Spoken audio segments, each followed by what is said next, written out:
Saint Vincent's Marian devotion. Monsieur Vincent was attracted to his popular devotion. He never neglected to make several pilgrimages. At the beginning of his priesthood in 1600, he celebrated his first Mass at Notre Dame de Remoulay, whose altar was removed to Notre Dame de Grace, not far from Toulouse, after the Revolution. I call your attention to an interesting and timely note on the subject in the text. The Great Saint of the Great Century by Pere Cos. In 1623, he made a barefoot pilgrimage to Notre Dame de Bourglos, where he celebrated the Eucharist for his family and friends in front of the statue found in the marshland in 1620, and where he blessed his loved ones before taking leave of them permanently.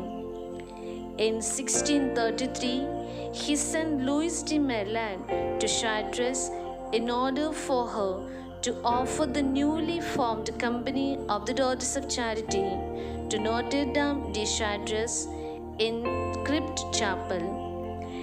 In 1639, he returned to Chartres along with Nicolas Pavillon to help him to accept his appointment as Bishop of Alais. His devotion was not limited to these pilgrimages. Beginning in August 23, 1617, he erecting the Confraternity of Châtillon-les-Dombes, he invoked the Blessed Virgin Mary as protector of his first foundation for the laity. And because when the Mother of God has been invoked and taken as patroness in important matters, everything can only go well and accrue to the glory of Jesus her Son. The ladies take her for patroness and protector of the work, most humbly entreating her to take special care of it, as they also entreat Saint Martin and Saint Andrew, true examples of charity and patrons of Châtillon. This mention is always made in the introduction of all the rules that we have in our possession. He also insisted that the Blessed Virgin be patroness of the Daughters of Charity. In the conference of December 8, 1658, in speaking of the virtues of Christ, he suggests in the form of a prayer, since it is under the standard of thy perfection that the Company of Charity was established, if we have hitherto called thee our Mother, we now beseech thee to accept the offering which we make to thee of the company in general and of each of its members in particular.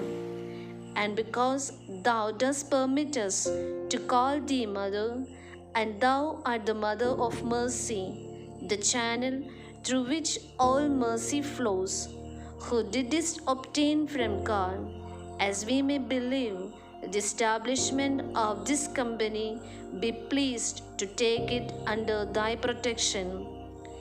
To his missionaries, he recommended a special devotion to the Blessed Virgin Mary in the 10th chapter of the Common Rules.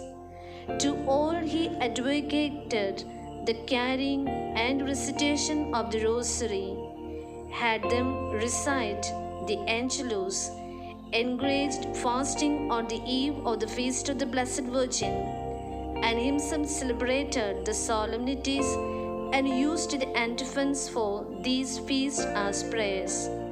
We know that he had the habit of seeing Mary represented in Madame de Gondi, and that he recommended this practice to some people in his correspondence, to see God in a certain person and the Blessed Virgin Mary in another. Saint Vincent is attuned to the three mysteries involving Mary. Saint Vincent sees in the Immaculate Conception, the Annunciation, and the Visitation three realities in the life of the Blessed Virgin, which are connected with the Vincentian life of Daughters of Charity and members of the Congregation of the Mission. These three events mark the entire life of Mary. Mary is the heart of life, and nothing else marks the company first. The Rudebeck apparition in 1830, St. Catherine Laboure. We are also privileged to have the visit of Heavenly Mother in our mother house and her words of love. I love this community, and for giving the apparition of the miraculous medal on 27th November 1830. Secondly, through the vision of green scapular in 1840 by Sister Justine, a Daughters of Charity of St. Vincent de Paul.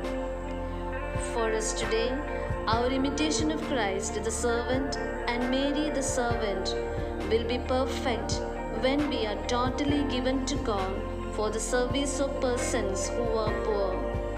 That is the purpose of our vocation, the end of our company. God wants us to give of ourselves, and there are no other options to choose if we want to live in fidelity to Saint Vincent de Paul.